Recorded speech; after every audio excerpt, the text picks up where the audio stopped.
Todos los hombres de Sánchez es un retrato de una trama de corrupción inmensa, pero también es un retrato y un perfil del presidente Sánchez, en cierto modo. Es más, desde el principio tú pintas un político mentiroso que vive del teatro. Es más, desmontas ya desde las primeras páginas uno de los grandes mitos, y es el Peuyot, que es esa idea de que cuando Sánchez cae en el Partido Socialista, lo que se ha contado siempre es que coge a estos que luego se van a convertir en grandes golfos y corruptos, ¿no? Los Koldo y demás, Ábalos y tal. Bueno, y él se va a recorrer España en un Peugeot para ganarse a la militancia socialista, y tú ya entras desmontándolo y dices, no, de Peugeot nada, Mercedes. Y no uno, sino dos. Uno blanco y uno negro. De 70.000 euros, concretamente. No voy a entrar en el detalle de todo lo que cuentas, que lo cuentas con mucho detalle. Me interesa más lo que esto puede decir del personaje y cómo tú lo reflejas, ¿no? Una persona que, según tu descripción, combinas un poco esto de la mentira con una persona muy arrojada, valiente, en el sentido de que no parece tener miedo a tomar riesgos, y además una persona que ha demostrado que cuando está contra la pared encuentra la salida, encuentra la solución, ¿no? Cuéntame tú, después de haber investigado todos estos años, ¿cuál es tu retrato de quién es Pedro Sánchez? Yo creo que Pedro Sánchez tiene el espíritu del deportista, el baloncestista que siempre juega a meter el triple. Se la juega siempre. O sea, Siempre. Pedro Sánchez es un temerario. No tiene miedo, como tú bien dices, y es una persona. Yo decía cuando publiqué lo del Peugeot, también lo del Peugeot era mentira. Y es que yo creo que en Pedro Sánchez casi todo es mentira. Es una persona con determinación, es una persona valiente, pero es una persona sin escrúpulos. Y el gobierno y el Partido Socialista se han entregado en numerosas ocasiones a criticar a todos aquellos que participábamos en una campaña de deshumanización. Es que Pedro Sánchez en muchas ocasiones es poco humano.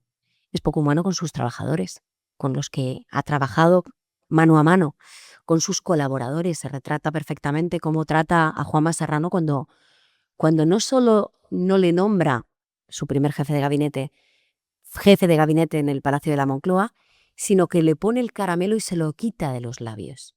Le lleva a Moncloa, le enseña precisamente el tinglao que han conseguido después del triunfo de la moción de censura. Es la primera persona que cree en él 2 veces, en las primeras primarias, en la segunda cuando no había nadie, cuando estaba solo. Y decide llevárselo a Moncloa, subirle al coche oficial cuando gana la moción de censura, cuando es nombrado presidente del gobierno, enseñarle todo y decirle justo después: nada de esto será tuyo porque voy a nombrar a Iván Redondo. Ese es Pedro Sánchez.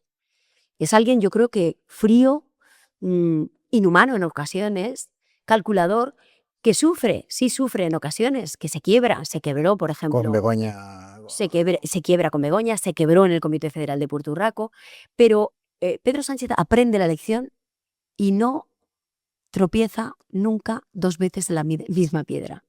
Yo creo que cuando se enfríe todo esto se sabrá y aflorarán testimonios que yo he recabado durante toda esta redacción. Hay un capítulo del libro que no he escrito porque me parecía excesivo para este momento histórico. Que es un retrato del personaje. De la persona, ¿no? Sí, y que no he escrito por institucionalidad, fíjate, David, porque es el presidente del gobierno y que yo creo que ese capítulo solo se puede escribir cuando deje de ser presidente del gobierno.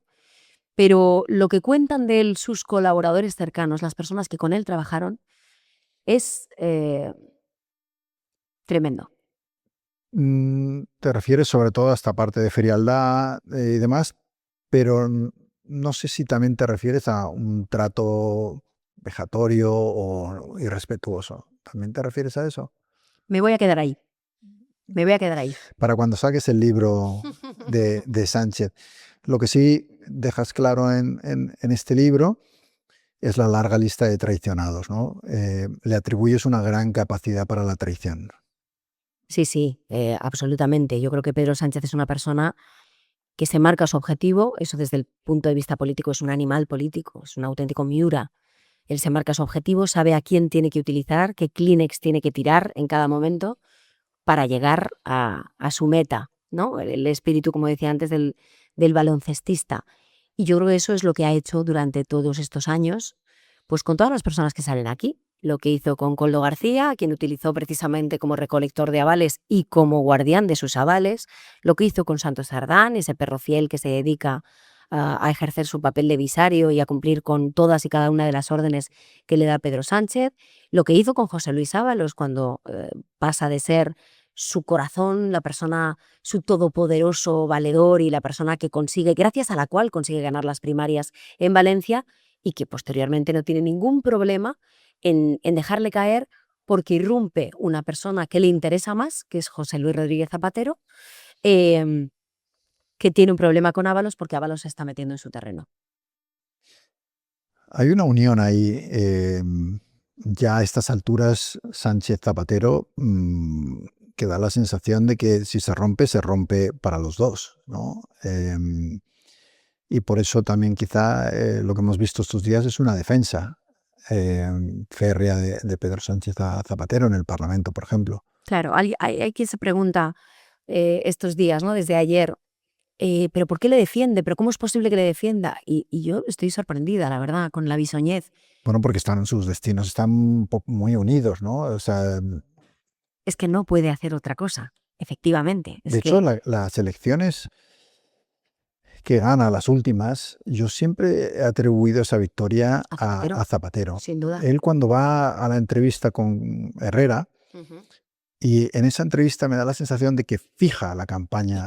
Y cambia la campaña y le da un vuelco a la campaña y un poco marca la línea de lo que tiene que ser esa campaña. A mí me da la sensación de que ese Zapatero, que como político también es muy hábil, probablemente le gana las elecciones a Sánchez. Sin duda, porque además, acuérdate de dónde veníamos. Veníamos de un debate electoral que fue un desastre para Pedro Sánchez frente a Alberto Núñez Feijóo. Feijóo le ganó de calle. Nunca habíamos visto a ese Pedro. Es la frase que me decían a mí en el Partido Socialista. Nunca he visto a ese Pedro, no le conozco, no sé quién es, se queda noqueado.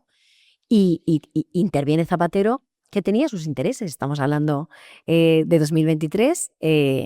Tenía sus intereses comerciales, como estamos viendo, muy potentes, y que él, cambia el ritmo de la campaña, insufla moral a la tropa y se echa a los hombros el resto de la campaña, porque Pedro Sánchez prácticamente ni estaba ni se le esperaba. Nunca. Luego es verdad que el propio Partido Popular se dispara al pie, Feijóo no se presenta al segundo debate, se cometen una serie de errores, creen que lo tienen hecho, empiezan a repartirse ya los ministerios y con Sánchez da la sensación de que darlo por muerto normalmente es un error